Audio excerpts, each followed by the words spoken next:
Hello students, welcome to our YouTube channel Examosphere. उम्मीद है आप सब बिल्कुल ठीक होंगे, अच्छे से पढ़ाई कर रहे होंगे। Ancient and medieval Indian political thought की हमारी सीरीज चल रही है, जिसमें बेसिकली आज हम यूनिट 7 को कवर करने वाले हैं। ठीक है, शुरू करने से पहले कुछ जरूरी बातें। एग्जाम अब बहुत करीब है, सो आप टेंशन मत लेना, मैं ये यूनिट कवर करा दूंगी टाइम से ही, डोंट वरी। इसके अलावा public administration in India, constitutional value and fundamental duties, India's foreign policy and Indian government and politics, ये सीरीज हमारी ऑलरेडी कंप्लीट है। सो आपके जो फ्रेंड्स हैं, जूनियर हैं, आप लोग उनको जरूर शेयर कर दें ताकि उनको कंटेंट इजीली अवेलेबल हो जाए। और प्लेलिस्ट में आपको बैक टू बैक सब मिल जाएंगे, सारे लगे हुए हैं सीरीज में ही। सो आप फॉलो अप कर सकते हैं। ठीक है, इसके अलावा टेलीग्राम चैनल जरूर ज्वाइन कर लेना, जो भी न्यू स्टूडेंट्स हैं, क्योंकि बहुत सारे स्टूडेंट्स ने ज्वाइन नहीं किया, देन फिर वो लोग क्वेरी करते हैं टेलीग्राम पे पर्सनल में, कई बार कमेंट्स में, तो थोड़ा मुश्किल होता है ना। तो एक बार आप ज्वाइन कर लेंगे तो आपको यहाँ से सारी अपडेट मिल जाएगी। Like share and subscribe please कर देना ताकि मेरा भी थोड़ा मोटिवेशन बना रहे। शुरू करते हैं यूनिट 7, त्रिवल्लुवर। देखो, ये जो त्रिवल्लुवर है, ये वैसे मतलब तमिल से मतलब पूरा का पूरा ये जो टेक्स्ट है, हम उसको थोड़ा सा करेंगे अपने इसमें कवर। ये बात सही है कि इजी है ये, है ना। बस आपको वैसे पढ़ने में थोड़ा फर्स्ट टाइम पढ़ रहे हो थोड़ा लगेगा, बट इजी टू अंडरस्टैंड है, तो बिल्कुल एकदम आराम से इसको पढ़ने की कोशिश करते हैं। ठीक है, सो हम त्रिवल्लुवर का एथिकल लाइफ एंड जो पॉलिटिक्स का क्या नजरिया रहा या क्या बात करते हैं किसके बारे में, तो हम उसको थोड़ा सा फॉलो अप करेंगे इसमें। अगर हम इंट्रोडक्शन की बात करें तो देखो, बहुत बेसिक सी बात, अगर हम अपने जो हमारा मटेरियल है या फिर इंडिया का जो पॉलिटिकल थॉट है, हम उसको ना हमेशा से कंपेयर करते हैं किससे, वेस्टर्न से, राइट। सो अगर हम वेस्टर्न थॉट को देखें तो वो प्राइमरली मतलब आप ये देखोगे कि मतलब उनकी जो प्राथमिकता रही है कि उन्होंने किस पर फोकस किया है, या फिर जितनी भी राइटिंग्स रही हैं मोस्टली जो फोकस की जाती है वो मैन के ऊपर और सोसाइटी के ऊपर। ठीक है, बहुत ज्यादा फोकस नहीं किया जाता मैन का रिलेशनशिप, मतलब मैन से यहाँ ना आदमी की बात नहीं हो रही, इंसान की बात हो रही है। ठीक है, तो इस चीज को थोड़ा सा ध्यान रखना कि जो मैन का रिलेशनशिप है उसके मेकर्स के साथ, मेकर समझ रहे हो, जिसने हमें बनाया, मतलब कहीं ना कहीं वो प्रकृति नेचर से जोड़ रहे हैं या फिर भगवान से जोड़ रहे हैं। कि वेस्टर्न में कभी भी इस टाइप के कॉन्टेक्स्ट नहीं आए या फिर इस टाइप की बातें नहीं की गई है, फोकस नहीं किया गया। ठीक है, सो जो ओरिएंटल थॉट है वो रिवर्स है। ठीक है, हम अपने इंडिया कॉन्टेक्स्ट में पढ़ते हैं या फिर हमारे यहाँ भी बहुत सारे डिफरेंट डिफरेंट आपको लिटरेचर मिलेंगे जहां पर फोकस किया गया है किसके ऊपर, मतलब ये भी बात सही है कि मैन का मैन के साथ उतना फोकस नहीं किया जितना इसमें फोकस किया है किसके साथ, जो हमारे मेकर है। ठीक है, कि आपके जो मेकर हैं जिसने आपको बनाया है उस पर ज्यादा ध्यान केंद्रित करने की कोशिश की गई है। ठीक है, या फिर उस पर ज्यादा ध्यान केंद्रित किया गया है। अच्छा, इसके अलावा जो थिरु थिरुकुरल, ठीक है, सॉरी टंग ट्विस्ट हो गई। ठीक है, तो इनको ऐसा कहा जाता है कि इनका जो वर्क है ना वो पूरे के पूरे वर्ल्ड में ना ओल्डेस्ट एथिकल वर्क माना जाता है। ये बात सही है कि आज के टाइम पर इतना पुराना वर्क अगर सरवाइव कर रहा है, दैट मीन्स कि भाई दम तो होगा इसमें। ठीक है, ये बात भी सही है कि अगर आप देखो तो जैसे कई सेंचुरीज पहले लिखा गया था, तो इसको आज के टाइम पर भी प्रेज किया जाता है। और ये एक ऐसा टेक्स्ट है जो ओरिजिनली किस में लिखा गया था, तमिल लैंग्वेज में लिखा गया था। ठीक है, और किस फॉर्म में लिखा गया था, कपलेट्स की फॉर्म में। कपलेट समझ रहे हो, दोहा जिसको बोलते हैं ना, कि दोहे में क्या होता है, वो इन शॉर्ट 2 लाइन्स में लिखा होगा पर बहुत गहरे मीनिंग दे रहा होता है। ठीक है, तो उस फॉर्म में ये लिखा गया है। ये बात सही है कि ये जो वर्ड है आपका थिरिकुरल, ठीक है, तो ये जो त्रिकुरल वर्ड है, अगर आप इसकी बात करो तो ये जो थीरू है ये वर्ड आ रहा है किससे, होली। ठीक है, मतलब पवित्र।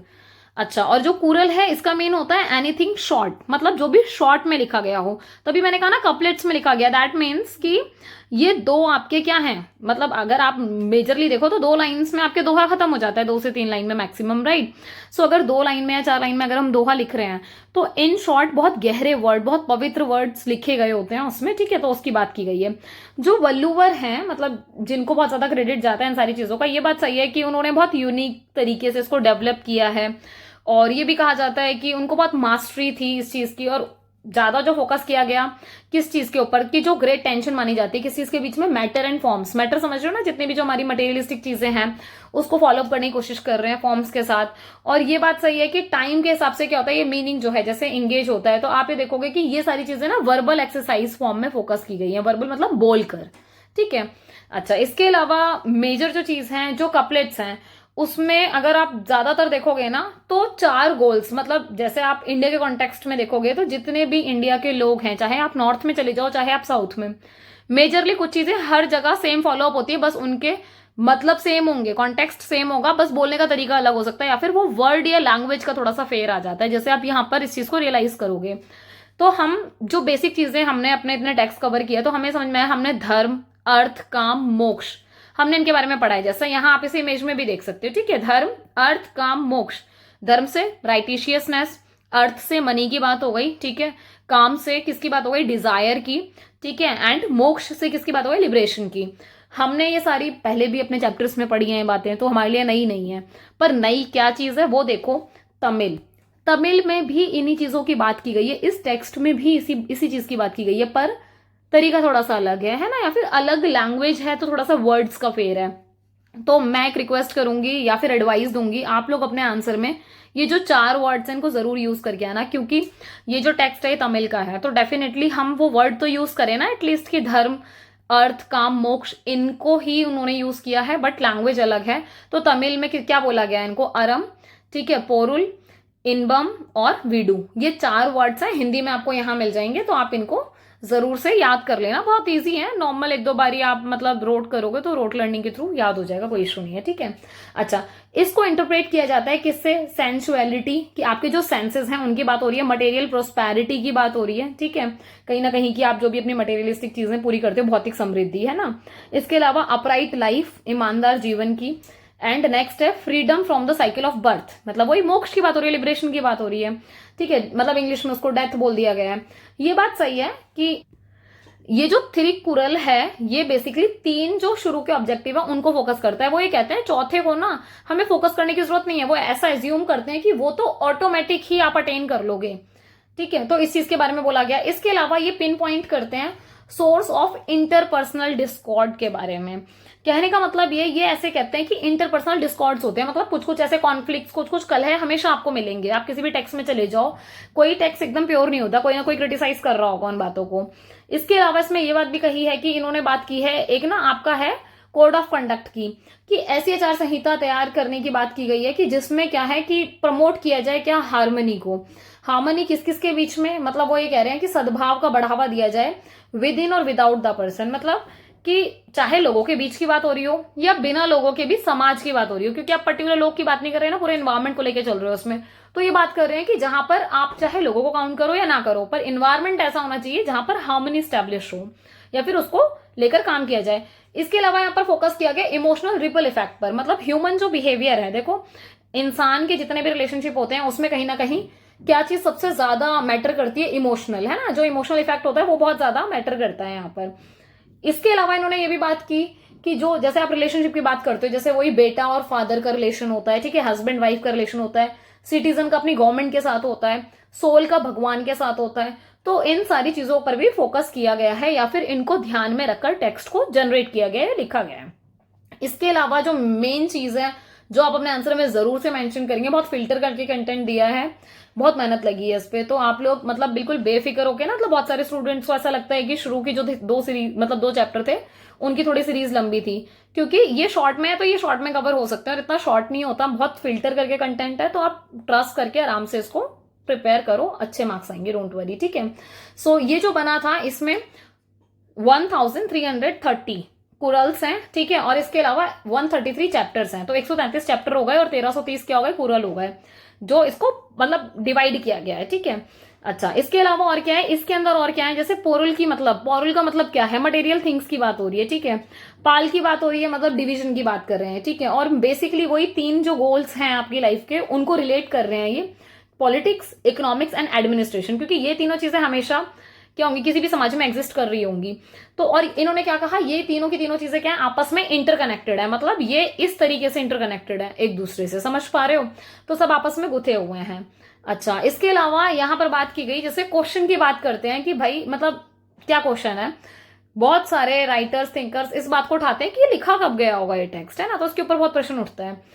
तो ये वाली बात सही है कि देखो इसका कोई फिक्स टाइम आपको नहीं मिलेगा, ऐसा माना जाता है, सिर्फ प्रिडिक्शंस हैं कि ये जो त्रिवल्लुवर है, मतलब इसकी जो मतलब जो टाइम पीरियड है, या फिर मतलब ऐसा कहा जाता है कि 3rd और जो 1st आपका सेंचुरी का जो बीसी वाला पार्ट है ना, इसके बीच में माना जाता है, 3rd से 1st वाला जो पार्ट है उसके बीच में। अब देखो कहने का मतलब ये है कि अब टाइम पीरियड ऐसा रहा है, जो आपने हिस्ट्री में पढ़ा होगा, है ना, चोल, पांड्यास, है ना, इनके बारे में पढ़ा, इन सबकी डायनेस्टीज पढ़ी हमने, ठीक है। ये वाली बात सही है कि ये वो डायनेस्टीज हैं जिन्होंने तमिलनाडु के ऊपर क्या किया था, मतलब उस रीजन पर पूरा इनका रूल ओवर रहा है। अब ये वो टाइम है जिस टाइम पर ना इनको बहुत एक्सटेंसिवली क्या किया गया, डिप्लोमेटिक तरीके से, मतलब जितनी भी चीजें इनको मेंटेन करके रखा गया। वेराइटी ऑफ नेशंस थे, जैसे आप देखोगे उसी टाइम पीरियड में, जैसे इजिप्ट, ग्रीस, रोम, वेस्ट में देख लो बर्मा, मलेशिया, चाइना ईस्ट वाली साइड पे, ठीक है। सिलोन आपका साउथ में, सिलोन किसको बोल देते थे, श्रीलंका को पहले, राइट। सो ये हमें पता होना चाहिए, ये हमने 12th में भी पढ़ा है अगर ध्यान होगा तो आपको, ठीक है। The Himalayan kingdom in the north, north वाली साइड में जो हिमालयन वाला पार्ट है आपका। ये सारी की सारी चीजें ऐसी हैं कि मतलब जो उस टाइम पर, मतलब आप ये देखते हो ना कि ये सारा एरिया कवर हो रहा है आपका। और यही वो चीज है कि आप कुछ भी मतलब कहीं भी कितनी भी टेक्स्ट खंगाल लो, आपको ना एग्जैक्ट टाइम नहीं मिलने वाला। तो बोला गया है कि बहुत इंपॉसिबल है कि आप एग्जैक्ट जो भी कोई एक्यूरेसी निकाल पाओ इनके टाइम पीरियड की। बस अंदाजा लगाया जाता है कि तीसरी से पहली शताब्दी के बीच में मतलब इनका टाइम पीरियड मान सकते हैं। ये बात सही है कि मणिमेखलाई टेक्स्ट है आपका, ठीक है। और इसके अलावा शिल्प पाथिकारम, ये ऐसे काल हैं या फिर ये ऐसे टेक्स्ट हैं, ये एपिक्स माने जाते हैं, ठीक है, संगम पीरियड के। तो ये वो टाइम पीरियड था जिस टाइम पर ये इतने इंपॉर्टेंट टेक्स्ट लिखे गए थे। और ये भी बात सही है कि ये जितने भी, मतलब आप ये देखोगे कि ये जो आपके इंटरनल एविडेंस देते हैं इन दो एपिक्स के बारे में, जिसमें मतलब ऐसा कहा जाता है कि ये साबित करने वाली बात है कि जो ऑथर है किसके, शिल्प पाथिकारम के, ठीक है। और आपके और कौन है, ये इलंगो अडिगल, ठीक है। तो ऐसा माना जाता है कि ये आपके क्या रहे हैं, मतलब बेसिकली ऑथर रहे हैं जो उसी टाइम पे एक्टिव थे, कंटेम्प्रेरी टाइम में। कहने का मतलब ये, अगर बहुत इजी लैंग्वेज में करके समझाऊं, अगर बहुत कंफ्यूजन हो रही है, कि ये जो टेक्स्ट है ना आपका मणिमेखलाई, ठीक है, और कौन सा, शिल्प पाथिकारम, ठीक है, ये जो दोनों टेक्स्ट हैं जब इनको लिखा गया तो अलग अलग थिंकर्स ने लिखा, और ये दोनों ना एक दूसरे के क्या रहे हैं, कंटेम्प्रेरी रहे हैं। तो ये माना जाता है कि उसी टाइम पे ही ये टेक्स्ट भी आपका बहुत पॉपुलर था जिसके बारे में हम पढ़ रहे हैं। सो अब हम बात करते हैं इंपॉर्टेंस ऑफ थिरुवल्लुवर और थिरुकुरल, ठीक है, कि इनकी क्या इंपॉर्टेंस थी। ये बात सही है कि आप ये मतलब अगर देखा जाए कि थिरुवल्लुवर से पहले संगम पोएट्री का बहुत चलन था, ठीक है, क्योंकि साइजेबल बॉडी, मतलब एक कंटेंट के स्ट्रक्चर में इसको लिखा जाता था कि मतलब एक होता है ना, आप किसी भी टेक्स्ट को अगर लिखते हो तो उसका जो साइज है वो बहुत मैटर करता है कि कितने वर्ड्स में आपने लिखना है, वो सारी चीजें, ठीक है। इसके अलावा जो एक बहुत इंपॉर्टेंट नाम है, ठीक है, इसका थोड़ा सा ध्यान रखेंगे, अगाथियम। ये जो पर्सन थे इन्होंने क्या किया था, ग्रामर को कंपाइल किया था उस टाइम पे, और ये नाम जरूरी है तो इसलिए इसको थोड़ा सा ध्यान रखना, ठीक है। और एक है आपका थोलकपियम, ये भी एक प्रसिद्ध मतलब ऐसा कह सकते हैं कि राइटर थे जिन्होंने तमिल ग्रामर के ऊपर बहुत काम किया है। तो ये 2nd सेंचुरी की बात है, 2nd सेंचुरी BC की, जिस टाइम पर इस टेक्स्ट को कंपाइल किया गया था। वल्लुवर की जो आर्ट है, अगर आप इसको फोकस करो तो ये मतलब वही है कि ये किस आइडिया से जनरेट हुआ, love is the pinnacle of human expression, मतलब वही कि मानव का जो अभिव्यक्ति का तरीका है, मतलब आप एक्सप्रेस करते हो तो आपके एक्सप्रेशन में कहीं ना कहीं जो प्यार है वो झलकता है।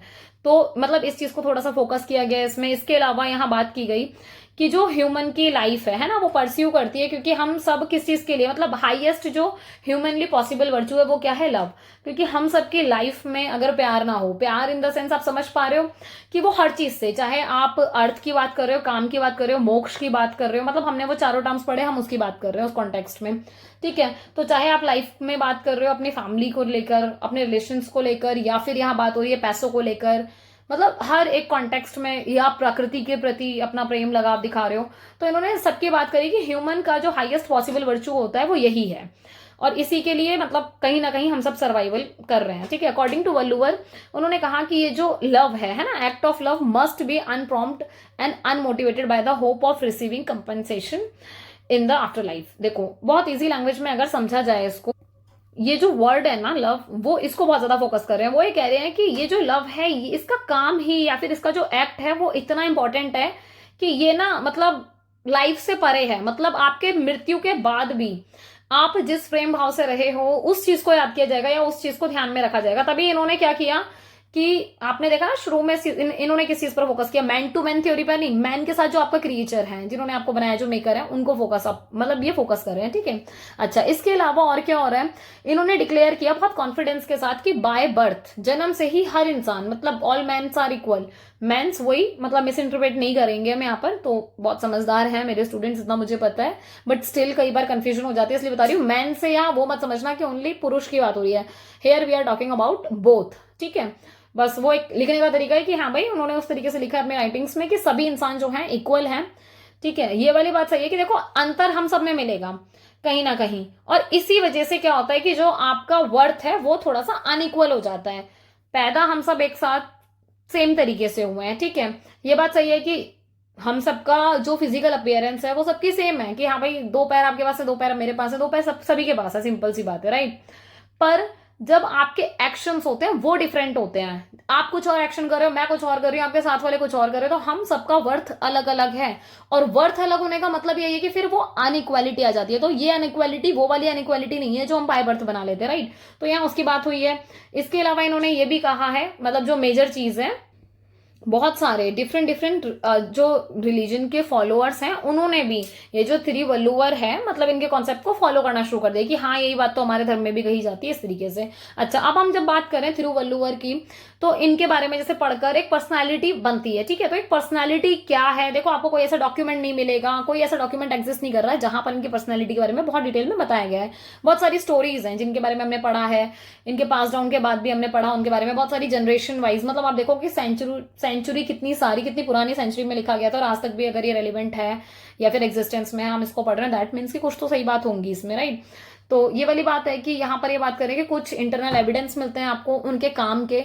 तो एक ना इमेज खुद ही क्रिएट होती है। मान लो मैं आपको किसी पर्सन की बात बताऊं कि ना, मतलब फॉर एग्जाम्पल ऐसे ही करके कि मेरा एक फ्रेंड है ऐसा ऐसा, मतलब मैं उसके बारे में आपको डिस्क्राइब करने लग जाऊं तो आपके मन में एक पर्सनैलिटी बन जाएगी कि आप कभी मिलोगे तो फिर आप उनको क्या बोलोगे कि हाँ एग्जैक्ट ऐसा ही बताया था हमने आपके बारे में, बिल्कुल ऐसा ही सोचा था, आप एग्जैक्ट वैसे ही दिख रहे हो जैसा हमने सोचा था इमेजिनेशन में, राइट। क्योंकि मैं तो सिर्फ आपको बातें बताऊंगी टेक्स्ट के थ्रू, चाहे लिख के बताऊं चाहे बोल के बताऊं, राइट। आपके मन में एक इमेज बनेगी। तो सेम इसी तरीके से थिरुवल्लुवर की भी एक पर्सनालिटी है, एक इमेज हमारे मन में बनती है जब हम उनके टेक्स्ट पढ़ते हैं। हमें पता लगता है कि भाई वो किस तरीके का सोचते होंगे। अच्छा, वो बड़े डाउन टू अर्थ रहे होंगे, ओके, वो भगवान को मानते होंगे पर भगवान के वो सारे फॉर्म्स को नहीं मानते होंगे, वो मानते होंगे कि नहीं भगवान तो एक ही है, मतलब, या फिर उसके अलग अलग फॉर्म्स हैं, मतलब जो भी बात है वो हम इसमें देखेंगे डिटेल में, ठीक है। तो थिरुवल्लुवर अकॉर्डिंग टू ट्रेडिशन अगर आप देखा जाए तो मतलब जैसे माहौल रहा जैसा लिखा गया उसके हिसाब से पता चलता है कि वो एक बुनकर थे। कुछ प्लेसेस पे कुछ और भी मेंशन है कि ये जो वल्लुवर है इसको कास्ट की तरह मेंशन किया जाता है कि ये कास्ट ऑफ मैन है, ठीक है। बहुत सारे प्रीस्ट हैं, मतलब, और एक और बात है कि इसके ऊपर भी ना बहुत सारी डिबेट्स हैं, किसी को कुछ लगता है किसी को कुछ लगता है, क्योंकि जब कोई टेक्स्ट का प्रूफ नहीं होता या फिर आपको रिटर्न में वो चीज अवेलेबल ना हो कि फलाना पर्सन ये है, ठीक है, तो फिर हम सब तुक्के मारते हैं। आ गई बात समझ में। मतलब जो मैं आपको एग्जांपल दे रही थी अपने फ्रेंड के नाम पे, तो हम ऐसा कर सकते हैं कि मैं आपको एक पर्सन के बारे में बताऊं और मैं आपके सामने 4 पर्सन लाके खड़े कर दूं, ठीक है, और मैं फिर अब आपको बोलूं कि इन चारों में से आप चूज करो कि मैंने किसके बारे में बताया था। तो ऐसा हो सकता है कि आप में से कुछ सही पर्सन को चूज कर लोगे, कुछ ऐसे होंगे जो आसपास वाले पर्सन को चूज करोगे कि नहीं नहीं शायद ये होगा, किसी को लगेगा नहीं ये होगा, तो हर कोई अपने हिसाब से बोलेगा, राइट। तो सेम यही वाला कॉन्टेक्स्ट है कि जो आप पुजारी वगैरह हैं वो अलग कॉन्टेक्स्ट में बात करते हैं कि नहीं ये तो कुछ अलग बात रही होगी, कोई इसको रॉयल अनाउंसमेंट की तरह भी अनाउंस कर देता है, ठीक है। मतलब ऐसे बहुत सारी चीजें हैं जो इसके बारे में डिबेटेबल है, तो हम उसमें बहुत ज्यादा नहीं जाएंगे। बाकी जो थिरुकुरल है, ये बात सही है कि ये एक कलेक्शन है कपलेट्स का। कहने का मतलब ये है कि इसमें ऐसे दोहे हैं जिन पर फोकस किया गया, मोरालिटी के ऊपर, पॉलिटिक्स के ऊपर, इकोनॉमी के ऊपर। और ये बात हमने पढ़ी थी कि 133 जो आपके चैप्टर्स हैं उसमें इसको डिवाइड किया गया है। इसको हम अथिकरम भी कह देते हैं, ठीक है। और ये वर्ड ना थोड़े तमिल वाले हैं, तो प्लीज इनको देखकर ये मत सोचना बड़ा टफ है। कुछ ही वर्ड हैं लिमिटेड क्योंकि टेक्स्ट तमिल का ही है ओरिजिनली, तो कुछ वर्ड्स हमें बेसिक याद करने पड़ेंगे, 2-4 तुम लिख लिख के भी देखोगे तो अपने आप याद हो जाएगा, इतनी कोई परेशान होने वाली बात नहीं है, ठीक है। सो 1330 क्या है आपके कुरल्स हैं। जो थिरुकुरल है ये डिवाइडेड है 3 किताबों में मेजरली, ठीक है। सो वो 3 किताब कौन सी हैं, जैसे अरम, पोरुल और इनपम। ये बात सही है कि मैंने आपको पहले भी बताया था, ये वही वर्ड है, नीचे लिखा भी है धर्म, अर्थ, काम, ठीक है। ये जो वर्ड है आप इससे जस्टिफाई कर सकते हो। फोर्थ की बात इसलिए नहीं करते क्योंकि फोर्थ ये कहते हैं ऑटोमेटिक आ जाता है, राइट। तो इसके लिए इन्होंने अलग से नहीं लिखा। तो जो ये जो किताब है थिरुकुरल की, इसमें 3 पार्ट्स में डिवाइड किया गया है। चाहो तो फ्लो चार्ट बनाकर थोड़ा सा एक्सप्लेन कर देना, अच्छा इंप्रेशन पड़ता है। चैप्टर जो 57 है, मतलब ओवर द 3 बुक्स, मतलब देखा जाए तो इन तीनों बुकों को मिलाकर मतलब 57 चैप्टर्स बनते हैं बेसिकली, ठीक है। और जो पोरुटल है इसमें ओपनली एड्रेस किया गया मोनार्क के बारे में, मतलब राजा के बारे में, स्टेट के बारे में, कि हाँ भाई किस तरीके से जो आपका मतलब सम्राट है या फिर जो राज्य है किस तरीके से क्या वर्क करेगा। और मतलब बेसिकली फोकस किया गया अर्सियाल पर और अंग्रियाल पर, ठीक है। तो ये अर्सियाल और अंग्रियाल हैं जो उनको फोकस किया गया है इसमें। ये बात सही है कि ये बहुत क्लासिकल तमिल राइटिंग मानी जाती है। मतलब एक होता है ना बहुत प्रॉम्प्ट राइटिंग होती है कुछ कुछ की, बहुत पॉपुलर है, तो ये बहुत पॉपुलर राइटिंग है तिरुकुरल, जिसमें फोकस किया गया है बेसिकली वही, मतलब पॉलिटिक्स के बारे में ज्यादा फोकस किया गया है कि किस तरीके से क्या क्या होता है असेंशियली। अगर आप देखोगे क्या क्या असेंशियल्स हैं, जो भी आप मतलब जैसे आपने कोई टेक्स्ट पढ़ा तो आपको पता लगता है कि हाँ यार इनकी ना ये बेसिक चीजें हैं, तो क्या क्या टीचिंग्स निकल के आती हैं, क्या क्या ऐसी शिक्षाएं हैं जिनको हम फोकस में देख सकते हैं। तो जो वल्लुवर हैं, ये बात सही है कि एग्जिस्टेंशियलिस्ट माने जाते हैं, ठीक है, अस्तित्ववादी बोल देते हैं हिंदी में, तो इसको जरा ध्यान रखना। जैसे कार्ल मार्क्स हो गए आपके, ठीक है, फ्रेडरिक नीत्शे हो गए, और ऐसे ही आप ये देखोगे पॉल सार्टे हो गए, ठीक है। सो ये बिलीव करते थे जैसे वही की जो इन्फॉर्मेशन होती है वो कहीं ना कहीं वर्स्ट वाइल होती है, और मतलब डायरेक्टली अफेक्ट करती है किससे, ह्यूमन एक्सपीरियंस से। तो जैसा इंसान ने एक्सपीरियंस किया होगा उसके हिसाब से ही मतलब चीजें सार्थक होती हैं। जो सोल गोल है लर्निंग का वो यही है वेल्लूवर ओपिनियन में, कि कहीं ना कहीं आपको क्या करना है, मतलब हम सबकी जो लाइफ है, मतलब जो जीवन है उसको क्या करना है, क्वालिटी ऑफ लाइफ को इंप्रूव करना है, कि किस तरीके से आप अपनी लाइफ को, अपनी लाइफ की क्वालिटी को और ज्यादा इंप्रूव कर सकते हो या अच्छा कर सकते हो। इसके अलावा जो डिजाइन है, जो स्ट्रक्चर है कुरल का, इसमें बेसिकली वही हमने देखा 133 चैप्टर्स हैं, चीजें रिपीट हो रही हैं कुछ कुछ, जैसे बार बार 133 चैप्टर्स, बट तुम्हारे लिए अच्छा है ताकि, क्योंकि यहाँ इस लाइन के साथ लिखना जरूरी है, ठीक है, ताकि आपको वो टेक्स्ट का कॉन्टेक्स्ट समझ में आए। पर ये परेशान होने की जरूरत नहीं है कि तो बार बार रिपीट सेम ही बात हो रही है, नहीं, सेम बात रिपीट नहीं हो रही, उस बात से जुड़ के फिर एक नई बात मिल रही है आपको, इस बहाने आपको याद भी रह जाएगा कितने चैप्टर्स हैं, राइट। सो 133 चैप्टर्स हैं, जिसमें मतलब हर में आपको 10 कुरल्स मिलेंगे, समझ रहे हो। और यहाँ बात की गई वही कि उनको डिटेल में स्टडी किया गया, और 3 प्राइमरी जो कैटेगरी है उनकी बात हुई, जो हमने भी पीछे देखी थी, पर उसको थोड़ा सा डिटेल में जाओगे तो जो फर्स्ट टॉपिक है आपका, जिसमें आप देखोगे अरातुपल, ठीक है, जिसमें रेफर किया गया है कि जो बुक है मतलब कहीं ना कहीं ऑन ड्यूटी या फिर अरम के ऊपर है, जिसके अंदर 380 कुरल्स हैं। ये थोड़ा सा फैक्चुअल डेटा है, याद ना भी रहे तो परेशान होने की कोई जरूरत नहीं है, आप इस वाले डेटा को स्किप कर सकते हो। बस फर्क इतना है कि इसके बाद जो आप अपना सेंटेंस शुरू करोगे या पैरा या कोई भी बात शुरू करोगे तो लिंक होनी चाहिए, ठीक है। हालांकि इसके जो नेक्स्ट वाली लाइन है वो लिंक अप हो रही है, तो डोंट वरी, बाकी कोई याद रख सकता है, फैक्चुअल डेटा भी तो बहुत अच्छा है। सेकंड, 700 कुरल बुक्स हैं जो वही पौरुत्पल में है, और जिन्होंने मतलब इसको बुक ऑफ वेल्थ कहा जाता है, जिसमें इन्होंने इकोनॉमी के ऊपर बहुत ज्यादा फोकस किया। और जो थर्ड और जो लास्ट वाली है उसको क्या बोला है, कमाथुपल, ठीक है, और इसमें 250 कुरल्स हैं आपके, और जिसमें सेक्सुअल अफेक्शंस के बारे में डिस्कस किया गया है। जो मोस्ट रीजनेबल जो कंक्लूजन आपको दिखाई देता है त्रिवल्लुवर से रिलेटेड, तो जो कैटेगराइजेशन किया गया ना, जो कैटेगरीज डिवाइड की गई हैं, तो वो डिफरेंट डिफरेंट आइडियाज को लेकर डिवाइड की गई हैं। और ये आइडिया कहां से लिया, संस्कृतिक क्लासिफिकेशन से। जैसे संस्कृत में आप पढ़ते हो कि बहुत सारे टेक्स्ट हैं जिनको क्लासिफाई किया गया अलग अलग तरीके से, तो ऐसे ही इन्होंने भी क्लासिफाई किया कि सेक्सुअल वाली चीजों के लिए अलग है, इकोनॉमी वाली चीजों के लिए अलग है, ठीक है, पॉलिटिक्स वालों के लिए अलग है। सो ऐसे ही बताया गया कि जो त्रिवल्लुवर है ये एक्सप्लेन करते हैं अरम को, ठीक है, और डिफर मतलब ये बता दें किस तरीके से डिफर है सिग्निफिकेंटली, क्योंकि जो आपका धर्मशास्त्र है वो थोड़ा अलग कॉन्टेक्स्ट में बात करते हैं, तो इन्होंने थोड़ा सा कंपैरिजन लेके चला है। और आप ये देखोगे कि जो कंपैरिजन है कहीं ना कहीं जो कौटिल्य का अर्थशास्त्र है उससे कंपैरिजन होता हुआ दिखाई देगा आपको, आगे जाके पता भी चलेगा इसको, अभी मतलब रियलाइज करोगे आप लास्ट में जाकर, और हमने कंक्लूड किया भी है उस तरीके से, तो आपको समझ में आएगा कि किस तरीके से ये थोड़ा सा कंपैरिजन कर रहे हैं, ठीक है। सो जो धर्मशास्त्र है उससे थोड़ा सा डिफरेंट आपको दिखाई देगा, इन्होंने एक्सप्लेन किया है धर्म के बारे में, पर कॉन्टेक्स्ट काफी अलग है, तो इनका कंटेंट डिफरेंट है। अच्छा, जो आइडिया ऑफ अरम है, मतलब आराम का, या फिर अरम कह लो, आराम तो नहीं पढ़ेंगे इसको, अरम बोलेंगे, ठीक है। सो जो अरम का आइडिया है इससे ना हर कोई रिलेट कर सकता है अपने अपने लेवल पर। ये बात सही कि एक जो पर्सन प्रोग्रेस करता है, ठीक है, तो बहुत सारे सेवरल स्टेजेस पे इवोल्यूशन होता है एक पर्सन का। ये वाली बात भी सही है कि हर स्टेज पर हम सबकी डिफरेंट डिफरेंट रिस्पॉन्सिबिलिटीज होती हैं, तो यहाँ पर वही आउटलाइन किया गया कि एक पर्सन के क्या ऑब्लिगेशंस होते हैं, एक एज अ फैमिली मेंबर उसका क्या रोल है, पेरेंट्स के प्रति क्या रोल है, स्पाउस के प्रति, चिल्ड्रंस के प्रति क्या रोल है, एज अ कम्युनिटी मेंबर, क्योंकि आप समाज में रह रहे हो तो एक सामाजिक व्यक्ति भी हो, तो आपको किस तरीके काम कर रहे हैं ताकि वो सबके फेवर में आए, ठीक है। इसके अलावा एडवर्स भी हो आप, न्यूट्रल नेबर्स भी हो, कहने का मतलब ये है कि न्यूट्रल हो, दैट मीन्स कि अगर आपको कभी कभी कुछ लगता है, तो हम कभी कभी बीइंग कंट्री भी न्यूट्रल हो जाते हैं ना, जब हमें लगता है कि हाँ भाई शायद गलत हो रहा है, सही हो रहा है, हमें कई बार पता होता है गलत भी हो रहा है, पर वो हमारे दोस्तों तो बहुत ज्यादा अगेंस्ट नहीं जा सकते, जैसे हम रशिया केस में बहुत बार करते हैं कि हमें पता होता है कि वो कुछ गलत हरकत कर रहा है, बट स्टिल हम थोड़ा सा शांत रहते हैं, तो सम टाइम हम न्यूट्रल भी साउंड कर रहे होते हैं, right. So as a citizen towards the state, head of the state, और ये वाली बात भी सही है, एज अ सिटीजन आपको ये भी ध्यान रखना है कि as a head of the state, जो आपके हेड है स्टेट है ना, मतलब उनके साथ कैसे रिलेशंस हैं, तो इन सबकी बात हो रही है। और ये सारे के सारे जो कनेक्शंस हैं ये कहीं ना कहीं कंपैशनेट शो करते हैं कि किस तरीके से जो मॉरल प्रैक्टिस है वो फॉलो अप होती है इसमें। अच्छा, इसके अलावा जो पौरुत्पाल है ना, थोड़ा सा उसको डिस्क्राइब किया है कुछ कुछ, मतलब बेसिक समराइज किया है, तो आप इसको नोट डाउन कर लेना ताकि आप अपने आंसर राइटिंग में लिख पाओ। पॉलिटिक्स की बात हो रही है तो यहाँ पर ना ये डिस्कशन कर रहे हैं, ठीक है, ऑफ अर्थ।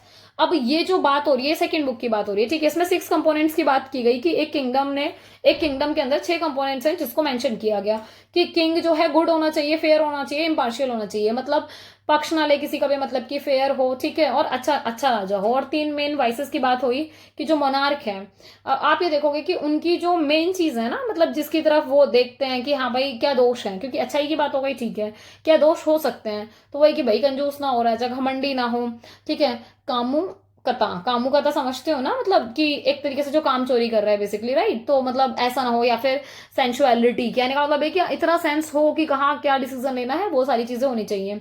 सो इन सारी चीजों को वही कि अर्थ और जो धर्म है उसके इक्विवेलेंट माना जाता है कि एक राजा अगर ये सारी चीजें फॉलो अप कर रहा है तो दैट मीन्स कि वो अपना फॉलो सही से कर रहा है। इसके अलावा थिरुवल्लुवर में इन्होंने जिसकी बात करी कि जो मतलब डिसिप्लिन है आराम वाला, उसको कॉर्नर स्टोन माना जाता है ह्यूमन एग्जिस्टेंस का, मतलब कि अगर मानव का अस्तित्व है तो ये जो अरम है ये बहुत जरूरी है, ठीक है। इसके अलावा जो पॉलिटिक्स एंड जो सोसाइटी है ये बहुत ज्यादा डिफरेंट नहीं है आपस में एक दूसरे से, कहीं ना कहीं ये कनेक्टेड है आपस में। और कनेक्टेड होने की वजह से, क्योंकि अरम जो है वही धर्म से जोड़ रहे हो आप, पौरुल को मीनिंग से जोड़ रहे हो, तो ये कहीं ना कहीं इसी चीज के ऊपर एम्फेसाइज किया गया थिरुकुरल में। और ये जो राइटिंग है थिरुकुरल ये इसी की बात करती है बेसिकली कि किस तरीके से आपको पॉलिटिक्स के साथ साथ आपको क्या करना है, सोसाइटी को मेंटेन करके रखना है। ये बात सही है कि neither the artha idea in Sanskrit not the Porutpal of Thiruvalluvar are comparable. जो संस्कृत के आइडिया है उससे आप इसको कंपेयर नहीं कर सकते, क्योंकि जो तमिल के आइडिया है वो थोड़े से डिफरेंट है। हाँ, कुछ चीजों में आपको लगेगा कुछ चीजें सिमिलर हैं जहां हम कंपेरिजन करके पढ़ भी लेंगे, बट कुछ चैप्टर ऐसे हैं पोर्टपाल के जो डिस्कस करते हैं सॉवरेनिटी के बारे में, गवर्नमेंट की कला के बारे में, किस तरीके से शासन करना चाहिए, ठीक है। और ये किसका कंट्रास्ट में है, अर्थशास्त्र, क्योंकि आपने नोटिस किया अर्थशास्त्र में भी तो ये बात की गई ना कि एक राजा को किस तरीके से राज्य करना चाहिए या फिर अपने राज्य को मेंटेन करना चाहिए, तो आर्ट ऑफ गवर्नमेंट शासन करने की कला, ये तो भाई अर्थशास्त्र में गिवन है डेफिनेटली, राइट। सो इस चीज के बारे में बात की गई। अच्छा, इसके अलावा एक्सटेंसिवली डिस्कस किया गया इन सारे टॉपिक्स पे अर्थशास्त्र में। एडिशनली अगर देखा जाए तो वही जो किंग टर्म है इसको यूज किया गया, यूज इन कुरल, कुरल में इस वर्ड को यूज किया गया जिसको मतलब एज अ मोनार्क कह के रेफर किया गया, जिसमें कोई डिवाइन अथॉरिटी नहीं होती। पर ये बात सही है कि वो कुरल को या फिर राजा को डिवाइन अथॉरिटी से नहीं जोड़ रहे हैं, ठीक है। वो एक्सपेक्ट करे कि हाँ भाई इसका हाई वर्चू होगा और ये एब्सटेन रहेगा वाइसेस से। कहने का मतलब है कि वही कि जो भी मतलब दोष वगैरह है वो ना हो उसमें, और एक बढ़िया वर्चू या वर्थ लेकर बैठा हो एक राजा। इसके अलावा जो वल्लुवर है एनालाइज करते हैं कि जो इनका इनर स्पिरिचुअल डेवलपमेंट है इंडिविजुअल का, मतलब वो किसमें, फर्स्ट बुक में मेंशन किया गया, ठीक है। Then moves on to the analyse the public existence of such as an individual. जब आप पब्लिक एग्जिस्टेंस की बात करते हैं फिर एनालाइज करते हैं तो हम पब्लिक की बात कर रहे हैं, भले ही कि पूरी सबको भीड़ लेके चल रहे हैं, पर वहां पर भी आप फोकस किस पर कर रहे हो, इंडिविजुअल पर, क्योंकि इंडिविजुअल के थ्रू ही तो आपकी सोसाइटी क्रिएट हो रही है ना। तो उस चीज को ये फोकस करे किसमें, पौरुल में, सेकेंड बुक में। जो सेकेंड बुक है पौरुल, वो कहीं ना कहीं एविडेंट देती है कि जो आइडिया है त्रिवल्लुवर के पीछे वो यही है कि जो मैन है वो कहीं ना कहीं अपनी वैल्यूज को एज अ इंडिविजुअल की उसके मॉरल, कल्चर, स्पिरिचुअल मैच्योरिटी के हिसाब से ही क्या करता है, वो वर्ल्ड में एंटर करता है या फिर समाज का पार्ट बनता है। और जब पब्लिक लाइफ का पार्ट बनता है तो कहीं ना कहीं जो उसके रोल्स हैं वो फुलफिल होने शुरू हो जाते हैं, क्योंकि एक अलग अलग, जैसे हमने पीछे पढ़ा ना कि एज अ इंडिविजुअल हमारी बहुत अलग अलग रिस्पॉन्सिबिलिटी, जैसे पापा मम्मी के लिए अलग, आपके स्पाउस के लिए अलग, चिल्ड्रन के लिए अलग, सोसाइटी के लिए अलग, तो इस तरीके से डिफरेंट डिफरेंट ये एग्जिस्ट करते हैं। इसके अलावा जो मनु है, मनु से भी कंपेयर किया गया कि जो मनु का धर्म है, ठीक है, वो सेम नहीं है अरम ऑफ वल्लुवर से, काफी डिफरेंट है। अरम थिरुवल्लुवर के अकॉर्डिंग वो ये कह रहे हैं कि ये सोशल और पॉलिटिकल है रेदर देन रिलीजियस। तो मतलब इस चीज का ध्यान रखेंगे कि इसमें ना इन्होंने रिलीजियस एस्पेक्ट्स को नहीं जोड़ा है, और इन्होंने कहीं ना कहीं इस एक्सप्रेशन को मतलब फाइंड आउट करने की कोशिश करी है। इन्होंने कहा कि वर्ण के साथ ना इनका कोई कनेक्शन नहीं है, मतलब वो वर्ण सिस्टम याद है आपको, जो 4 वर्ण सिस्टम की बात हो रही थी, इन्होंने उससे कुछ नहीं जोड़ा है उसको, तो इस चीज का ध्यान रखना। इसके अलावा आश्रम, अनुष्ठान और यज्ञ, इन सबसे नहीं जोड़ रहे हैं इनको। अच्छा, इसके अलावा पॉलिटी और स्टेट की बात हो रही है तो जो पॉलिटिकल सिस्टम है, मतलब त्रिवल्लुवर का जो पॉलिटिकल सिस्टम था, मतलब ये उसको सेंटर्ड कर रहे हैं किससे, रॉयलिटी से रेदर देन डेमोक्रेसी। मतलब वे कह रहे हैं कि लोकतंत्र की बजाय रॉयलिटी को ज्यादा फोकस करें, क्योंकि किंग को बहुत रॉयल माना जाता है या दिखाया गया है, ठीक है। तो वो कह रहे हैं कि किंग है उसको must abide by the law of justice. ये बात सही है कि एक राजा को हर हाल में मतलब जो भी आपके मतलब लॉ होंगे जस्टिस के, उनको फॉलो अप करना पड़ेगा, ठीक है। Without a hint of realpolitik and cynicism. कहने का मतलब ये कि आप कुछ भी करोगे पर अनबायस नहीं होगे, आप थोड़ा सा रूल रेगुलेशन को फॉलो अप करोगे, जस्टिस दोगे। किंग जो है वो कोर है एक स्टेट का। कोर समझते हो, जो मध्य में है, मतलब जो करता धरता है, जो सब कुछ कर रहा है वो वही है, ठीक है। तो एक राज्य को चलाने के लिए राजा बहुत जरूरी है, ठीक है। तो वल्लुवर की आउटलाइंस में बहुत इंपॉर्टेंट है। फंडामेंटल जो आइडिया है सोसाइटी का वो क्या है, फैमिली। मतलब बिना फैमिली के सोसाइटी नहीं बन सकती, तो फैमिली को बहुत ज्यादा फोकस किया गया है। इसके अलावा जो स्टेट, मतलब उनके स्टेट में वो कहते हैं कि फैमिली को एक्सपेंड करो, क्योंकि फैमिली एक्सपेंड होगी तो क्या होगा, समाज बढ़ेगा, ठीक है। तो किंग कहीं ना कहीं इन्फ्लुएंस हो रहे हैं अपने सब्जेक्ट से, similar is to that of a father. जैसे कि एक ये वो वाली बात हो गई कि जैसे एक फैमिली में फादर का रोल होता है, ऐसे एक स्टेट में किंग का रोल होता है। जैसे एक फैमिली में पापा चाहते हैं कि उनके बच्चों का वंश बढ़े, ठीक है, चाहे बेटा हो या बेटी हो, शादी हो, फिर आगे बच्चे हो, वो पूरा प्रॉपर एक सोसाइटी क्रिएट हो, उनका अपना पूरा परिवार बने। सेम ऐसे ही किंग के साथ स्टेट को जोड़कर देखा गया कि ऐसे ही किंग चाहता है कि फैमिली हो, फैमिली अपना समाज क्रिएट करे और सारी चीजें हो, ठीक है। जो कुरल है वो स्टैब्लिश करते हैं one must act in accordance with his knowledge and abilities. ये बात सही है कि कहीं ना कहीं व्यक्ति को अपने ज्ञान और क्षमताओं के अनुसार ही कार्य करना चाहिए। मतलब आपको जिस चीज की नॉलेज है आप उसके अकॉर्डिंग ही वर्क करेंगे, ठीक है। हमेशा आपका एम होना चाहिए कि आप लोगों को मतलब राइट तरीके से ट्रीट करें, ठीक है। सोसाइटी जो है त्रिवल्लुवर की वो वर्ण में डिवाइडेड नहीं है, इस चीज का बहुत ध्यान रखना। तो जो आश्रम्स हैं उनको एम्फेसाइज नहीं किया गया। आश्रम सिस्टम की बात हो रही है ना, वो जो 4 आश्रम्स थे, ठीक है, 0 से 25, 25 से 50, 50 से 75, 75 से 100, ठीक है। आई होप आपको याद होंगे, वो हमने पहले पढ़े अच्छे से, तो मैं डिटेल में नहीं जाऊंगी, ठीक है। तो आश्रम पे एम्फेसाइज नहीं किया गया। इनका जो मतलब एम था वो यही था कि हमें स्ट्रेंथनिंग करना है जो फंडामेंटल यूनिट है। फंडामेंटल यूनिट क्या है इनके समाज की, परिवार, ठीक है। तो फैमिली की बात हो रही है। किंग का क्या रोल था, उसके क्या एट्रीब्यूट्स थे, जस्टिस के कॉन्टेक्स्ट में क्या था। तो देखो किंग की वही बात है कि उसको इंटरेस्टेड कर रहे हैं कि वो क्रिएटिंग होगा, ऑब्टेनिंग होगा, प्रिजर्व करके रखेगा, डिस्ट्रीब्यूट करेगा वेल्थ को।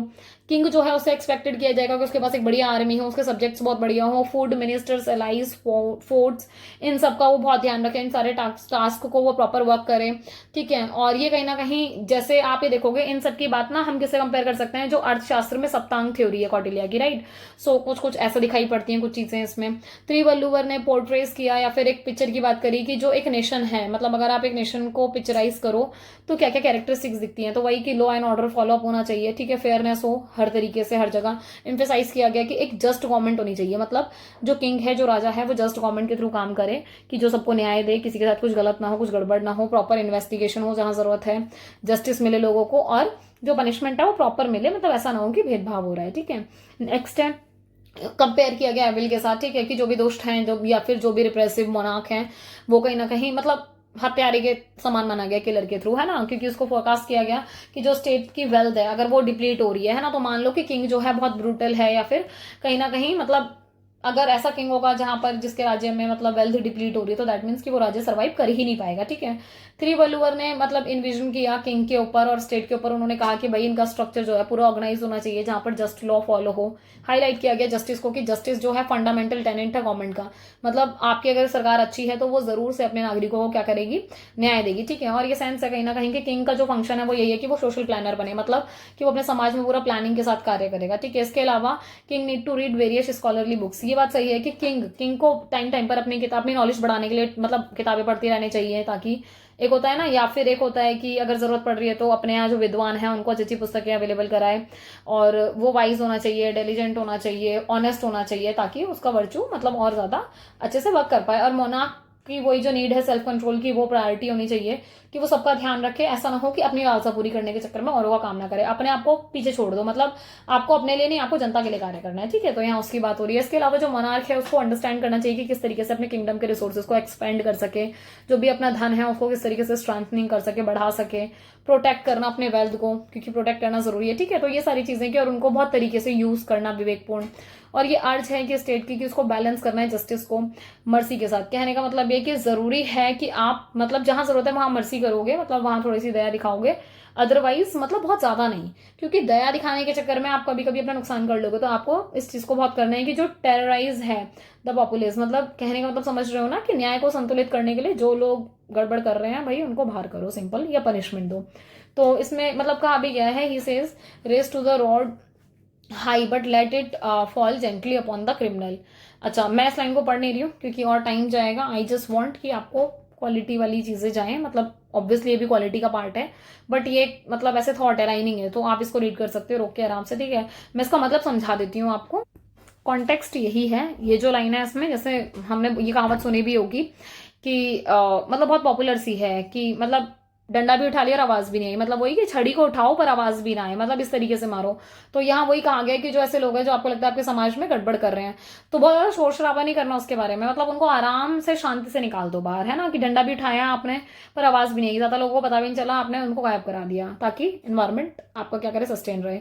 अच्छा, ये बात सही है कि एक्सपीरियंस करना, जैसे कि वो सारी चीजें एक्सपीरियंस करता है, एंजाइटी भी, नॉट फियर और टू बी फियर्ड, कहने का मतलब ये कि देखो डर भी सकता है, नहीं भी डर सकता, सिचुएशन डिपेंड करती है। पर जो कुरल है उसमें एम्फेसाइज किया गया है कि जो रूलर है वो कहीं ना कहीं सेल्फ डिसिप्लिन होना बहुत जरूरी है।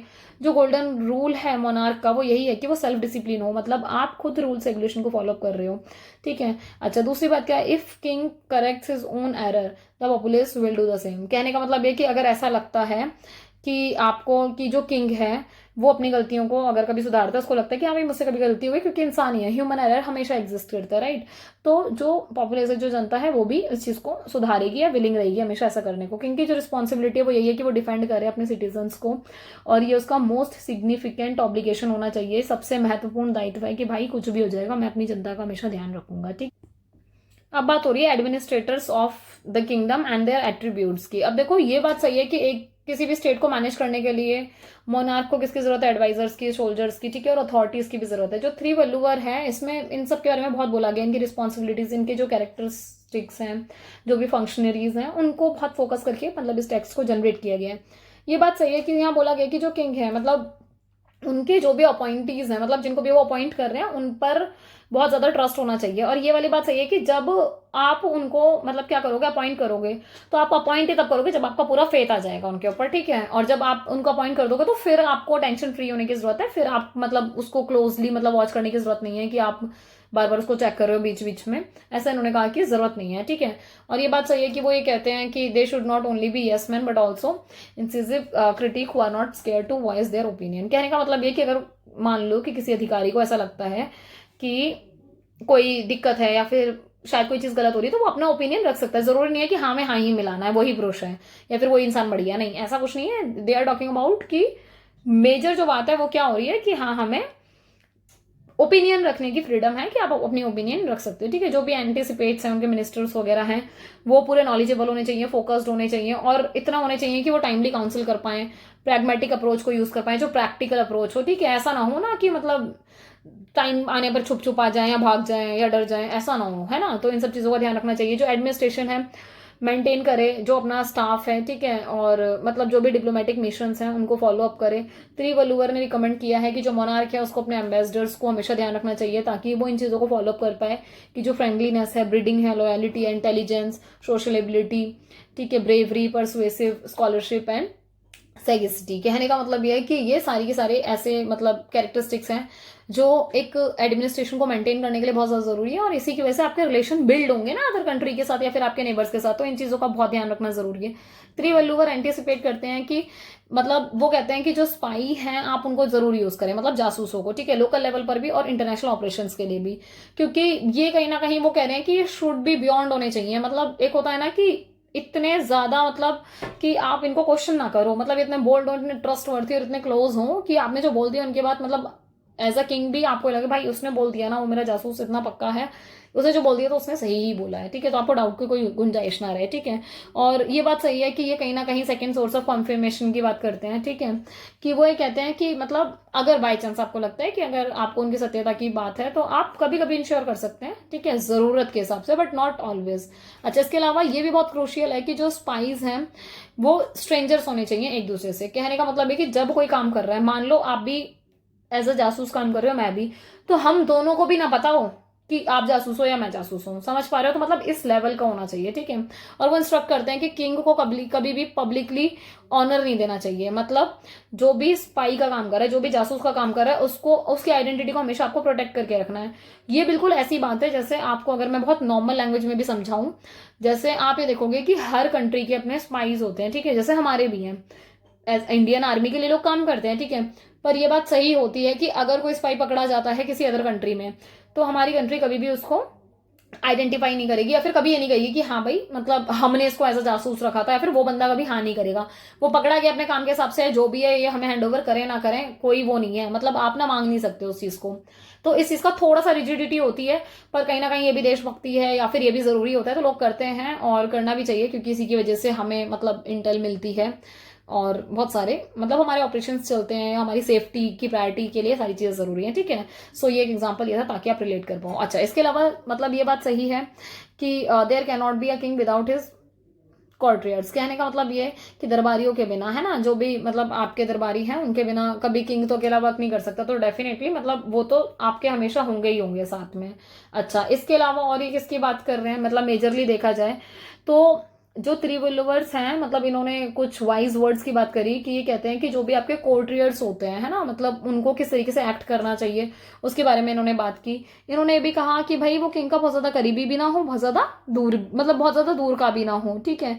और इसके अलावा ये कह रहे हैं कि इन्होंने डिक्लेयर किया कि जो मिनिस्टर है, ठीक है, जो वाइज हो, चॉइस ऑफ मीन्स हो, उसका रीजन हो, स्किल्ड हो, क्योंकि एक मिनिस्टर का स्किल्ड होना बहुत जरूरी है, उसका रीजन प्रॉपर वर्क करना बहुत जरूरी है, क्योंकि अगर ये चीजें होंगी तभी तो ऐसा माना जाएगा ना कि मतलब, क्योंकि मिनिस्ट्री जो है बहुत क्रूशियल कंपोनेंट होती है एक स्टेट की, तो एक स्टेट को चलाने के लिए ना किंग सारी एडवाइस मिनिस्टर्स के साथ मिलकर करेगा, सारे डिसीजन उनके एडवाइस के साथ ही करेगा।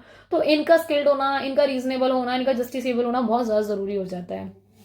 वॉर स्ट्रेटेजी एंड डिप्लोमेसी की बात हो रही है, तो जो किंग है भाई उसको बहुत ज्यादा जरूरत है कि good on offence and defence in order to wake war. कहने का मतलब ये कि आप ये देखो कि भाई जहां जरूरत है राजा को, मतलब अच्छा बुरा दोनों होना चाहिए, दोनों होना चाहिए। कहने का मतलब वॉर के टाइम पर वो बुरा बन के भी अपने लोगों को बचाएगा, मतलब बुरा होना है किसके लिए, नेबर्स के लिए, जिसके साथ वॉर हो रही है उसके लिए तो आप बुरे ही कहलाओगे, राइट।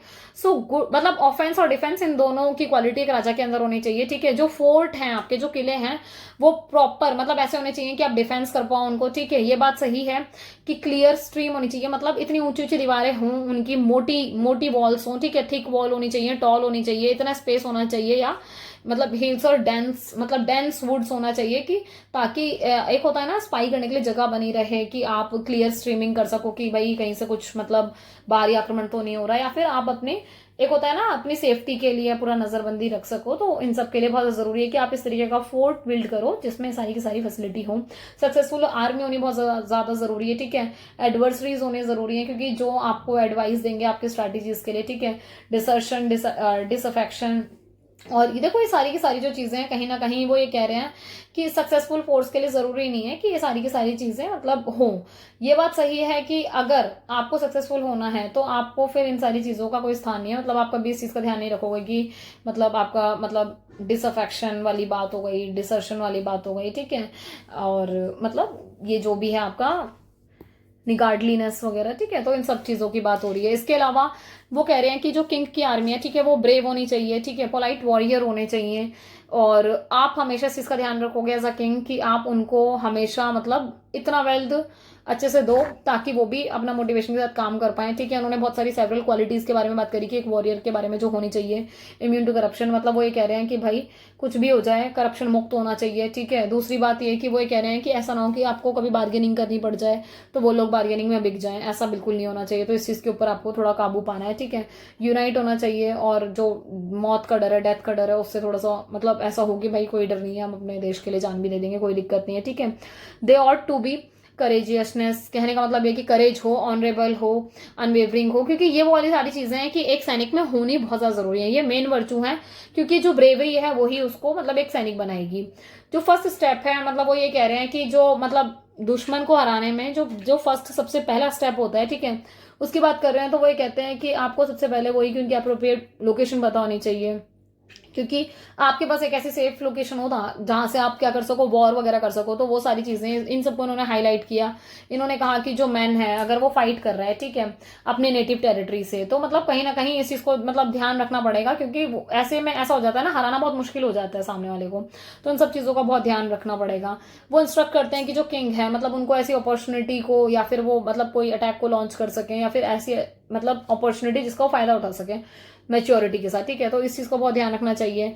एडवाइस करते हैं वो कि भाई कोई भी एक्शन लेने से पहले बहुत केयरफुली उनको अपनी स्ट्रेंथ देख लेनी चाहिए कि हाँ भाई मेरे पास इतनी फोर्स है, हाँ हम इतना काम कर सकते हैं, ये हमारे पास की है, लोकेशन क्या है एलाइज की, अपोनेंट्स क्या है, कितने हैं, मतलब आपको सारी खबर होनी चाहिए अपने साथ साथ सामने वाली पार्टी की भी कि भाई उनके पास कितने हथियार है, उनके कितने सैनिक हैं, उनकी क्या कंडीशन है, क्या हम सफर कर पाएंगे या फिर हम सच में सामना कर पाएंगे। मतलब ये सारी की सारी चीजें आपको पता हो। अगर आपको पता है कि हमें बैटल अवॉइड करनी चाहिए तो डेफिनेटली आपको अपने एडवर्सरीज, अगर आपको लगता है आपके जो एडवर्सरीज हैं आपसे ज्यादा पावरफुल हैं, तो दैट मीन्स कि आपको बैटल अवॉइड करनी ही पड़ेगी, यही एक बेस्ट सॉल्यूशन, अदरवाइज सब मारे जाएंगे, राइट। तो इस चीज का थोड़ा सा ध्यान रखना और मिनिस्टर्स वगैरह से डिस्कस करके ही ये डिसीजन लिए जाते हैं, ठीक है। अच्छा, picking and choosing enemies require strategies. कहने का मतलब ये कि अगर आपको लगता है कि एनिमीज, हालांकि कोई चूज नहीं करता एनिमी, पर ये बात सही है कि सिचुएशन ऐसी हो जाती है ना, आपके पास ऑप्शन होते हैं कि या तो आप वॉर कर लो या फिर आप क्या कर लो, एग्रीमेंट कर लो। तो इस चीज को बड़ा वाइजली चूज किया जाता है, ठीक है। 3 वैल्यूअर में इंकरेज किया गया है कि केयरफुल प्रिपरेशन करनी चाहिए, स्ट्रेंथनिंग करना चाहिए, डिफेंड करना चाहिए अपनी खुद की पोजीशन को, डिसीव एक्शन व्हेन विगिंग बैटल। कहने का मतलब ये कि वही कि आप जब अगर युद्ध के लिए तैयार हो रहे हो ना, तो आपको इन सारी चीजों को बहुत ध्यान में रखना पड़ेगा। डिप्लोमेसी कॉन्टेक्स्ट में अगर देखा जाए तो जो एम्बेसडर हैं उनके बारे में, मतलब जो वल्लुवर हैं वो व्यू करते हैं कि ये बहुत असेंशियल पार्ट है। जो कुरल है उसमें आउटलाइन किया गया है रिक्वायरमेंट्स के ऊपर कि एम्बेसडर की क्या क्या रिक्वायरमेंट्स होती हैं। वही लविंग नेटिव होने चाहिए, high birth manner, captive Prince, मतलब कहने का मतलब ये कि वही कि प्यार करने वाला हो इंसान, प्यार करने वाला मतलब अपने देशभक्त टाइप का हो, ठीक है। मतलब ऊंची उसमें जन्म हुआ हो, शिष्टाचार की बात हो रही हो कि जैसे जो प्रिंसेस ट्रीटमेंट है उस तरीके से, ठीक है। और ये कहीं ना कहीं मतलब इन्होंने मतलब प्री रिक्विजिट किया है एक एम्बेसडर के लिए कि एक एम्बेसडर इस तरीके के होने चाहिए।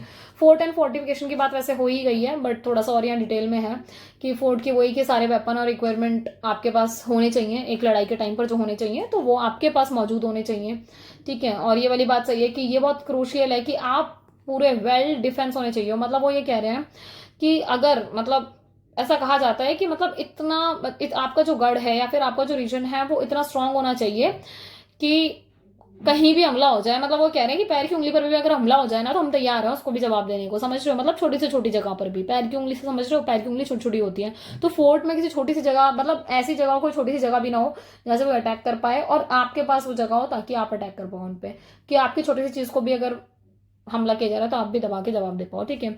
ये बात सही है कि आप इस चीज को मतलब बहुत ज्यादा वो नहीं कर सकते क्या, कि इतनी इजीली आप डील नहीं कर सकते, बट हाँ आप इसको कंस्ट्रक्ट कर सकते हो, कंस्ट्रक्टिव वे में काम कर सकते हो। ये बात सही है कि जब फोर्ट ही सारी चीजें हो जाती है तो फोर्ट में ऐसे इंतजाम होने चाहिए कि जब इमरजेंसी की सिचुएशन हो जाए तो आप सर्वाइवल कर पाओ, ठीक है। एलाइज की बात हो रही है, सहयोगियों की बात हो रही है, तो जो कुरल्स हैं वो बिलीव करते हैं फ्रेंड्स के ऊपर कि भाई आपकी जो दोस्ती है वो आपको बहुत हेल्प करती है जिताने में, ठीक है। तो वल्लुवर का ओपिनियन है कि जो बेस्ट वेपन होता है ना, मतलब एक दुश्मन के खिलाफ, वो यही होता है कि आपके पास अच्छे दोस्त हों। अगर आपके पास अच्छे दोस्त हैं तो कुछ भी गलत जा रहा होगा तो आप मतलब कहीं ना कहीं आपको बचा लेगा, ठीक है। एनकरेज करेंगे लोग चूज करेक्ट पाथ को चूज करने के लिए कि हाँ भाई जो भी आपके एलाइज होंगे वो आपको हेल्प करेंगे कि हाँ भाई नहीं, ये नहीं, ये रास्ता अपना लो, ऐसे नहीं ऐसे करो, ठीक है। जो भी आपकी सफरिंग होगी उस टाइम पर, आपके लोग या फिर आप लोग जो सफर कर रहे होंगे उस चीज को क्या करेंगे, जो भी आपके दोस्त हैं वो उसको बांटेंगे कि भाई लगता है धन की कमी है तो धन भिजवा दिया, खाने पीने की कमी हो रही है लोगों को क्योंकि वॉर वाली सिचुएशन है तो भाई वो भिजवा दी जाएगी। इमरजेंसी के टाइम में, डिफिकल्ट टाइम में जो भी मस्ट हेल्प हो सकती है इनसाइड और आउटसाइड द स्टेट वो की जाएगी, ठीक है। जो फ्रेंडशिप है वो कहीं ना कहीं एडोर करती है सीक्रेट्स को भी, क्योंकि आपके जो सीक्रेट्स हैं, जो आपके दोस्त हैं वो आपको हमेशा छुपा के रहेंगे, ठीक है। पब्लिक में मतलब उस चीज को बताएंगे नहीं। तो इस चीज की बहुत वो करी गई है कि मतलब सार्वजनिक रूप से आपका तिरस्कार मतलब करते हैं और गुप्त रूप से प्यार करते हैं। ये वो वाली बात है कि ये कहीं ना मतलब बहुत ज्यादा डिस्करेज वाली सिचुएशन कई बार बन जाती है, क्या कि जैसे कुछ लोग ऐसे हैं जो आपको बहुत मतलब लवेबल वो कर रहे हैं, पर कुछ लोग ऐसे भी हैं जो आपको पब्लिकली लाकर मतलब पूरा जलील कर देते हैं मौके का फायदा उठाकर, ठीक है। तो इन सबसे थोड़ा सा अलर्ट रहने की जरूरत है। इसके अलावा इकोनॉमी की बात हो रही है तो वो कह रहे हैं कि जो क्रोशियल इशू है वो पॉवर्टी का, प्रोस्पेरिटी का है इंस्टेड द फोकस। कहने का मतलब ये कि जो क्रिटिसाइज किया गया पॉवर्टी को, और इन्होंने कहा कि बहुत ज्यादा जरूरी है कि आप क्या करो, एडवांस करो अपनी प्रोस्पेरिटी को, कि ये ज्यादा से ज्यादा समृद्ध हो, क्योंकि जो कलेक्टिव वर्क होता है, क्योंकि आप सोसाइटी में एक के लिए काम नहीं कर रहे हो, आप पूरी सोसाइटी के लिए, सब ओवरऑल गुड के लिए काम कर रहे हो, है ना। तो वो इस बात की मतलब इस चीज की बात करते हैं और वो ये कहते हैं कि जो पुअर इज नॉट फन, वो कहते हैं गरीब होना कोई मजेदार बात नहीं है, ठीक है। तो ये बहुत दिक्कत वाली बात है। तो वो कहते हैं कि भाई इनको आपको मतलब ऐसा नहीं है कि बचाए जाने का कोई मतलब तरीका नहीं मिल रहा है। यहाँ पर ये मेजर बात कर रहे हैं कि जो गरीब होना है ना वो कहीं ना बहुत मिजरेबल है, मतलब बहुत दयनीय है, क्योंकि बहुत सारी प्रॉब्लम्स होती हैं। तो यहाँ पर इन्होंने उसके बारे में बात की है। त्रिवल्लुवर प्लेस करते हैं मतलब बहुत फोकस करते हैं एग्रीकल्चर के ऊपर। वो ये कहते हैं कि जो एग्रीकल्चर है वो एक्टिविटी है, सारी चीजों की मेन एक्टिविटी है। मतलब एग्रीकल्चर अगर ना होना तो सब कुछ बंद हो जाएगा, सब कुछ रुक जाएगा, क्योंकि खान पान यहीं से जनरेट हो रहा है। तो और सब कुछ इसी के आधार पर चल रहा है, ठीक है। तो वो कह रहे हैं एग्रीकल्चर जो है वो मेन सेंटर है सारी एक्टिविटीज का, तो फार्मर को वो काफी ज्यादा, क्योंकि वो पूरे संसार को मतलब फूड प्रोवाइड करा रहे हैं, ठीक है। तो इस चीज की बात करते हैं, वो कहते हैं कि जो फार्मिंग है वो उसको बहुत आइडियल प्रोफेशन मानते हैं, कि बहुत अच्छा बहुत आइडियल प्रोफेशन है, क्योंकि इसी की वजह से और सारे प्रोफेशन जिंदा है, ठीक है। जो प्रोडक्शन है फंक्शन का वो एक्नॉलेज करता है ह्यूमन की एबिलिटी के ऊपर, क्योंकि इंसान के पास जितनी एबिलिटी होगी उसी के हिसाब से तो वो प्रोडक्ट करेगा ना, कंपोनेंट्स का प्रोडक्शन करेगा। सो कंटेम्प्रेरी जो मतलब जितनी भी चीजें हैं आज आपको दिखाई दे रही है, तो वो कहीं ना कहीं इंसान की एबिलिटीज की वजह से ही हो रही है। वो डिस्क्राइब करते हैं कि नॉलेज को as a form of riches and say it never diminish, मतलब वो ये कहते हैं कि ऐसा कभी नहीं होता कि भाई मतलब ज्ञान जो है ना, मतलब एक तरीके से धन के रूप में है, मतलब ये बढ़ता ही जाता है। जैसे धन की हम लालसा रखते हैं ना कि बड़े बड़े बड़े, ऐसे ही ज्ञान की लालसा होनी चाहिए कि हाँ भाई ये बड़े बड़े, क्योंकि ये जो सेंस ऑफ हियरिंग है, सुनने की क्षमता है, आप ये देखोगे कि वो साइन ऑफ हेल्दी तो है कहीं ना कहीं, क्योंकि एक मेथड है लर्निंग का कि आप जितना ज्यादा वेल्थ जनरेट करोगे उतना ज्यादा आपका फायदा होगा, सिंपल, ठीक है। तो ये लर्निंग मेथड है। और ये बात सही है कि मतलब ऐसा कहा जाता है कि मतलब कहावत है ना कि man are fed through the ear, मतलब जो पुरुष है उनको कान के माध्यम से खिलाया जाता है, ठीक है। वो इसलिए ऐसे कह रहे हैं क्योंकि उनकी जो इंद्रियां हैं वो बात सुनते ही खुल जाती है एकदम से, ठीक है। तो उनको खुला रखना बहुत जरूरी है। तो अब आप अपनी इंद्रियों को खुला रखोगे तो जितने भी ज्ञान की प्राप्ति है, ठीक है। जैसे त्रिवल्लुवर जो है, मतलब वो ये कहते हैं कि ये कहीं ना कहीं इनर फोर्टनेस है, मतलब आपके अंदर की बात है कि आप जितना ज्यादा एक्टिव रहोगे तो ये आपका एम है स्टडी करने का, कि आप बहुत ज्यादा वाइज रहोगे, विजनरी रहोगे, मतलब विजनरी समझ रहे हो कि आंखों से बहुत ज्यादा मतलब एकदम फोकस, मतलब एकदम जैसे कुछ भी हो रहा है तो आपको तुरंत दिख गया कि ओ भाई अलर्ट होने की जरूरत है, ठीक है। उसकी बात हो रही है। बाकी कंक्लूजन में अगर देखा जाए तो प्रोबेबली मतलब ये जो इनका टेक्स्ट है ये सदर्न रीजन, मतलब जो दक्षिण वाला रीजन है, दक्षिण क्षेत्र है, उसकी तरफ थोड़ा ज्यादा फोकस्ड है, सब कॉन्टिनेंट, बिकॉज क्योंकि ये तमिल में लिखा गया, सिंपल, ठीक है। तो ये कौटिल्य के जो वर्क है उससे काफी डिफरेंट है बहुत सारे मैनर्स में। जैसे पावर के ऊपर कौटिल्य काफी डिटेल में गए हैं, ठीक है, जस्टिस पर, जबकि त्रिवल्लुवर में मतलब डिफाइन किया गया। ऐसे ही जो अर्थशास्त्र है वो कहीं ना कहीं सेंस ऑफ रियलिटी और वर्ल्ड मतलब वर्ल्डलीनेस की बात करती है, ठीक है। जबकि थ्री कुरल में किसकी बात की गई है, मतलब ये कहीं ना कहीं ट्रीटीज की मॉरल बिहेवियर्स की थोड़ी ज्यादा बात कर रहे हैं। ये बात सही है कि जो त्रिवल्लुवर है मतलब इन्होंने बहुत ज्यादा मतलब इस चीज पर बात नहीं की कि एक जो रूलर है वो किस तरीके से कंट्रोल करेगा गेम को, जबकि कौटिल्य ने इस चीज के बारे में बात की कि हाँ भाई एक राजा किस तरीके से एक्सपेंड करेगा अपनी चीजों को, या वो सारी चीजें। इनके जो आर्टिकल है वो कहीं ना कहीं जनरल एडवाइस पर दिखते हैं कि किस तरीके से एक स्टेट का चार्ज होना चाहिए, कैसे क्या काम होना चाहिए, बहुत ज्यादा डिटेल में नहीं जाते उसके ऊपर। गवर्नमेंट, मोनार्क, कम्युनिटी, इसको थोड़ा वल्लुवर ने मतलब अच्छे से एक्सप्लेन किया है। जो सोशोलॉजी, एथिक्स हैं वो थोड़े से कवर किए हैं कुरल में। इन्होंने एस्टैब्लिश किया अपने स्टैंडर्ड्स को, प्रमोट किया है सोशल हार्मनी को, ब्रदरहुड को, अकोमोडेशन को, मतलब इनको ये लगता है कि एक सोसाइटी में बहुत ज्यादा जरूरी है कि आप पीस को, काइंडनेस को प्रमोट करोगे, ठीक है। तमिल का जो एथिकल लिटरेचर है ये त्रिकुरल, इसने कहीं ना कहीं बहुत प्रोमिनेंट पोजीशन आज भी होल्ड की हुई है, ठीक है। सो ये खाली ओनली बुक नहीं है कि जो पॉलिटिकल थ्योरी के ऊपर बहुत स्ट्रिक्टली बेसिस है, मतलब ये कहीं ना कहीं social, moral and political directives को भी फॉलो अप करती है, ठीक है। सो ये यूनिट हुई आपकी खत्म, यूनिट 7, ठीक है। तो इसके अलावा आई थिंक हमारी 3 यूनिट और रहती होंगी, ठीक है। सो उसको भी बहुत जल्दी खत्म कर देंगे। लास्ट तक बने रहने के लिए बहुत बहुत thank you. Like, share and subscribe जरूर कर देना, अपने सारे फ्रेंड्स को शेयर कर देना, टेलीग्राम चैनल ज्वाइन कर लेना जिन्होंने भी ज्वाइन नहीं किया। बाकी पढ़ते रहो, आगे बढ़ते रहो, अपने माता पिता का नाम रोशन करो। मिलते हैं बहुत जल्दी नेक्स्ट वीडियो में, तब तक के लिए ध्यान रखो, बाय।